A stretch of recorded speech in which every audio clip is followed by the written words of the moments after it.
Hello, beautiful friends, beautiful family. Welcome back to my channel, Be the Little Light. My name is Brittany. If we haven't met before, hello.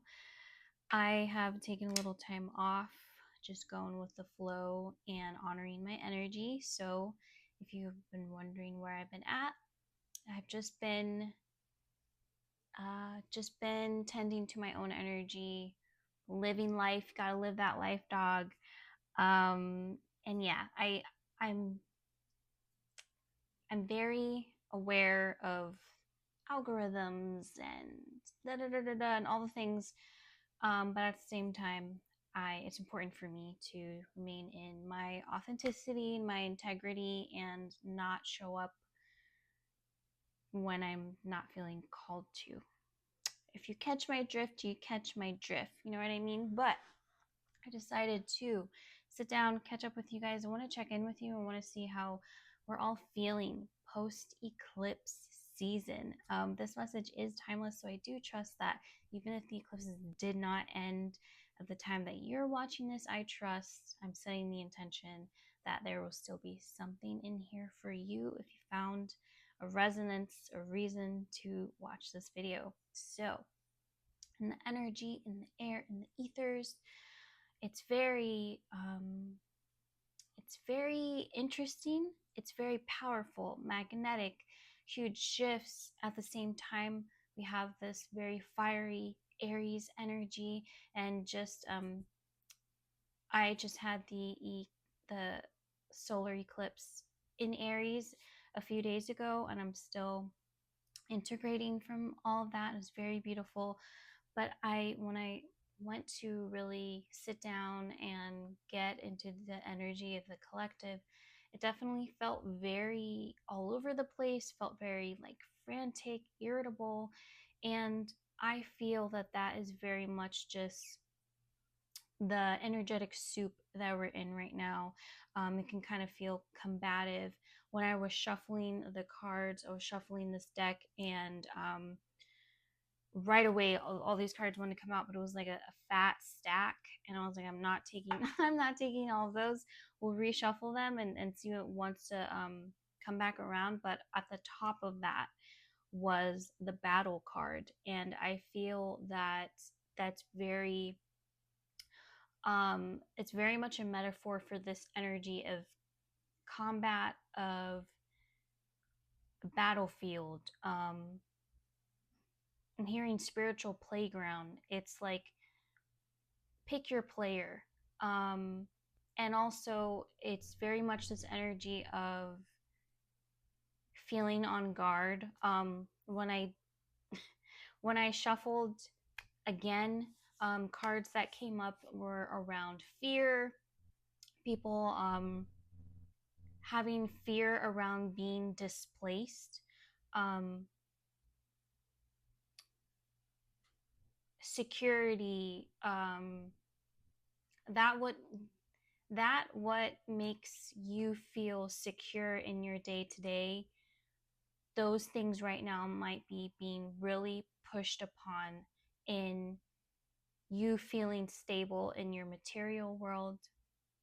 If not you, then you may be observing people experiencing that. Maybe your friends, your family, your coworkers, or just people around you, people in your community.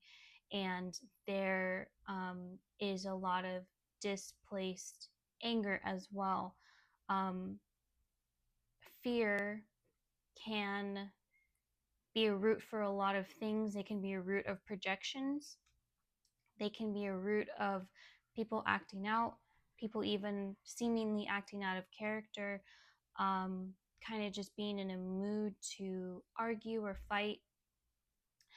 Um, at the same time, I do see uh, strengthening or bonds.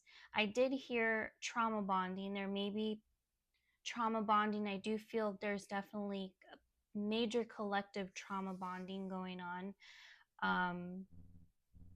And that's a part of human coping mechanisms, is what I'm hearing.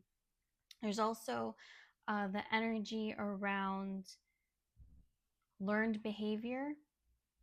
This is mimicking the behavior of others, and how we do that so young. And sometimes those things, those programs are embedded so deeply that we don't even recognize that we're running on autopilot, in a way that if we stop and for someone asks, hey, why did you do that, they can't provide an answer.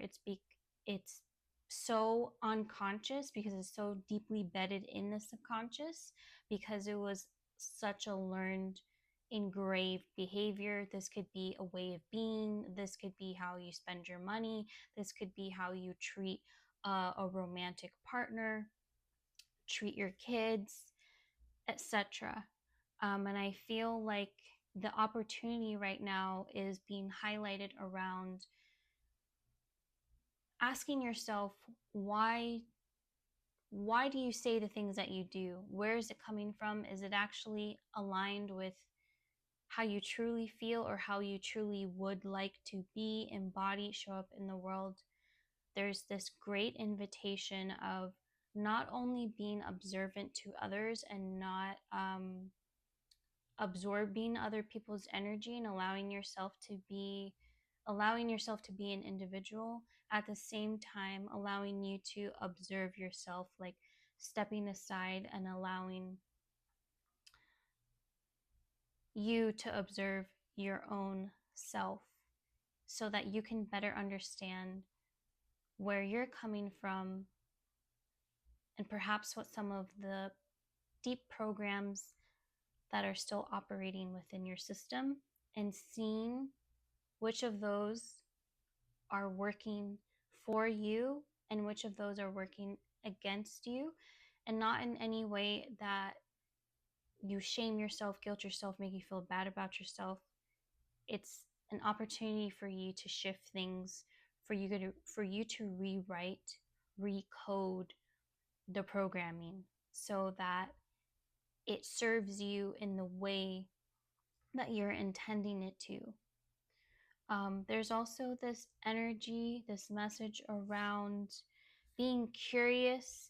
If you are feeling a type of instability or uncertainty, like let's say in the job force, for example, and you kind of feel or recognize that a job situation is not really working out for you, I'm seeing this message around not putting a ton of pressure on making sure the next thing you land has got to be the big and best thing, and it's more of approaching things with curiosity and asking yourself, what am I interested in? I've already experienced these things. What would I like to experience next? Like, even just finding things that even pique just a little bit of your interest, even, meaning if you have no idea where to start or where you want to move on to next, let's say in a job situation, it's finding and recognizing, what am I actually interested in, so that something has the capability of keeping your interest. So this could also translate even with going back to school, for example. um, Maybe you're not 100% sure on what you would like to study and go into a program and finish and then move on to that career, but seeing what your options are and seeing, like, hey, does that sound like something that would does it keep my interest enough for me to go down this path, to commit to studying and possibly going down a career? I feel like it's just try new things. It doesn't have to be the next thing you try, putting all of this pressure. This also can translate into the dating world. You could be trying it sounds funny how I'm saying it, but I'm just gonna say it's like trying people out, not in a way where you get what I'm saying, but it's sometimes we don't know if we're going to vibe, mesh with people until we sit down and give someone a chance. We don't know, and people can surprise you, and you can surprise yourself for what you are interested in. Maybe you thought you wouldn't be interested in this type of person before, and then you sit down and you have a conversation with them and you're like, wow, I'm actually so stimulated, so intrigued, so blah blah blah. I think I would like to go on a next date with that person. But trying something new, keeping things very playful. That's what I'm seeing. It's like taking away this energy of being like, I gotta figure everything out because like it's all so dependent upon this thing. It's like removing yourself from that energy and approaching things more with a playful, like, what would it be like if I taught myself how to do this? What would it be like if I dabbled into, just got some, watch some tutorials on how to do some web design or some digital marketing. What's that about? Moving on. Oh, what's at the bottom, Spirit? Oh, that's right.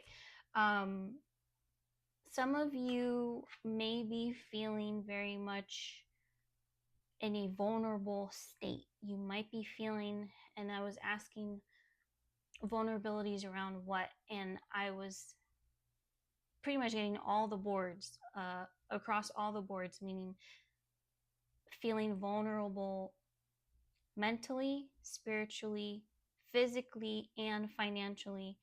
So it really ties into what I was saying in the beginning about some of you may be feeling like your stability is at stake.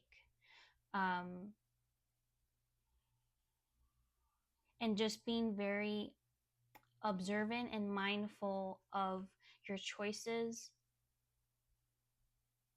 and making sure you're not making choices rooted in fear, because those are not going to be the choices that are going to lead you to the things that will serve you best, so to speak. Just an emphasis around not making choices from fear. When I was shuffling this deck, it was interesting because I had a card from a completely different deck. They weren't even next to each other. So I felt it was very relevant to this. It's very much like, I think you can probably tell, you can probably feel the vibes. Like I feel in this energy pulling this, it feels very like frantic, tight, on edge. And the card that was in the deck that it wouldn't normally be in was this ascension card. It's like all of these things, all of this pressure cooker, all of this, even all of this agitation that you may be feeling. It's the annoying thing that we hear in the spiritual community, but it is very much true of this is all happening for your highest good, because there's an opportunity. It's showing you you're having an opportunity to see who you are and see what you are made of, because you're the one that has to take the bull by the horns.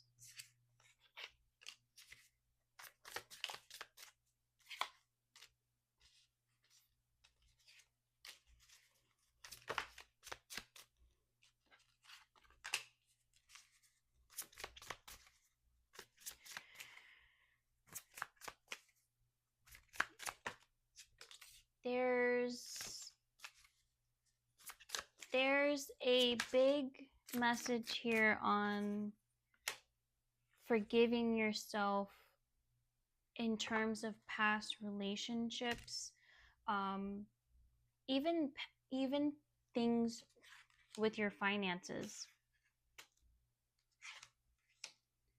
The message here that I'm getting is, even if you can recognize where perhaps you could have made different decisions,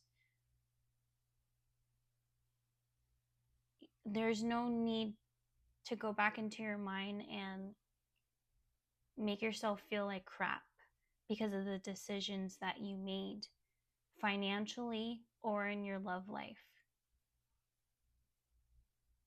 You were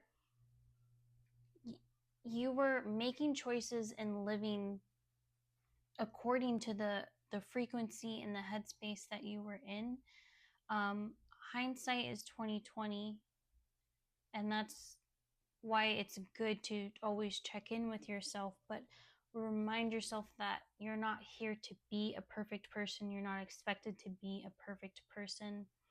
And that sometimes you really do give things your all, and it just doesn't work out. And it doesn't mean that you did something wrong. This translates even into the job arena, where your finances could be tied as well. You could have given your all your best to a job and it not have worked out in the way that you thought that it would, that you were hoping that it would, that you felt that it was going to. Sometimes things just don't work out, and it's always in your best interest. When a door closes, when a door closes, you learned as much as you could from that situation, and that has come to completion. Sometimes it takes your mind and your mental energy longer to process everything from that experience. But with it ending in the physical reality, there was nothing more for you to get out of that experience. With that being said, when one door shuts, another door opens.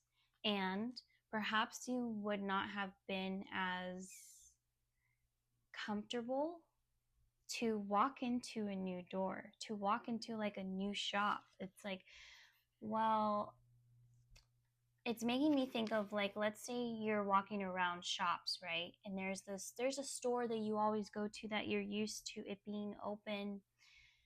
It's closed for whatever reason. Maybe they shut down for good, or maybe they're just closed for today, whatever. But because that shop is closed, it actually gives you an opportunity to check out the shop next door, which you wouldn't have at first choice picked, because it wasn't a store that you were familiar with. But there's an opportunity here because what you're used to is no longer available. And so you enter the store with curiosity and just see where it goes. And maybe this ends up being your next favorite store. Or it could just have been just a new store that you went to, and you know, that experience was just that, and it just ends there. But trying things new, allowing yourself to expand out of your comfort zone, and it being unserious. I feel that there's like this dichotomy here of like, you may be unhappy with certain things and you're putting so much pressure on things when you can be in this energy of choosing to feel good, of shifting your energy, focusing your attention on things that bring you joy, things that make you sparkle, that make your eye twinkle.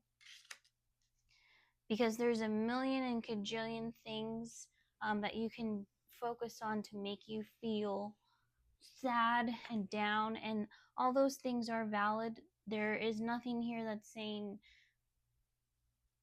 you should be feeling the way you're feeling. There's an invitation here of not ruminating in that energy forever and ever. And also, if you feel like right now you're being broken wide open, it's because your capacity to feel, your capacity in general is expanding. And sometimes in that expansion period, it can feel very much like a breaking down. A heartbreak, for example, can feel very much, even though your heart is being ripped open, there's an expansion happening, but you can feel like you're breaking, like you're dying. When you're feeling this being broken open in your heart space, what I'm seeing is it's there's a battle between yourself, the self that you know, the reality that you're used to, that you know because of your past experiences and the data that you've collected so far, that self, and the battle, the resistance between what your oversoul, your highest self knows you to be, knows what you're capable of experiencing. The pain and discomfort that you're feeling is the resistance. It's what your soul knows, what your highest self knows, versus what you are clinging on to for dear life.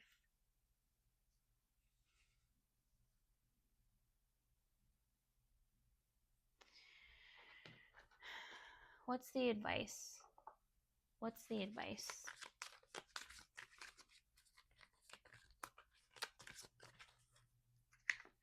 I'm going to pull from 2 decks to get your advice. What's the advice?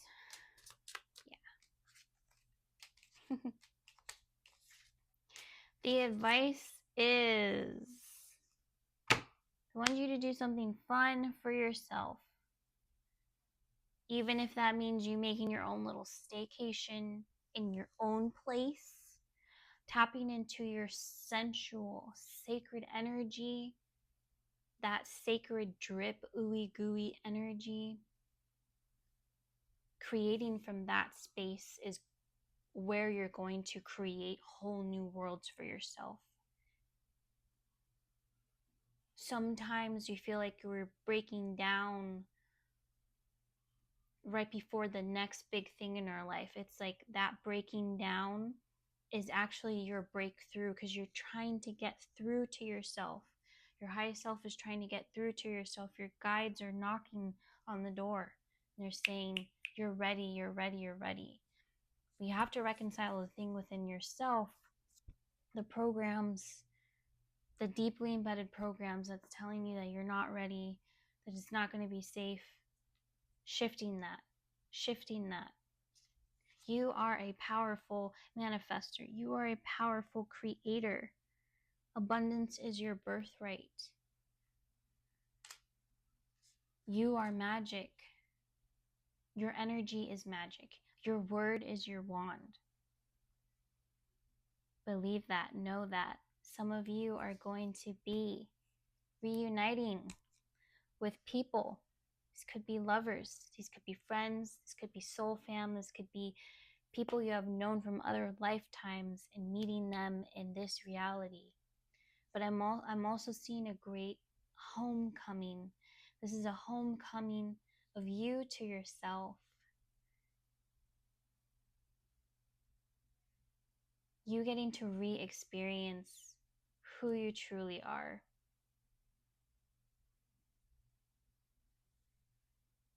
The invitation is in the breakdown, in the breakthrough. It's like the clouds parting and the sun rays shining through during a storm. And then you'll see the rainbow. And the rainbow is you, your highest self, communicating to you, telling you to keep going, that you're much stronger than this, and that you are so much more powerful and stronger than you can even imagine, and definitely more than you give yourself credit for. So, my beautiful friends, I'm going to leave you here today with these messages. I hope this resonated with you. If you found this video even just a little entertaining, if you want to consider being a part of this community, leaving emojis, giving me a like, letting me know that you guys enjoy this type of content, I would have greatly appreciate it. I can't even talk. Either way, I love you. Thank you for being here. I know it's so much, you guys. We're in this pressure cooker. I feel it too. I feel it too. I feel it too. We can do this together. Love you guys. I'll talk to you guys next time.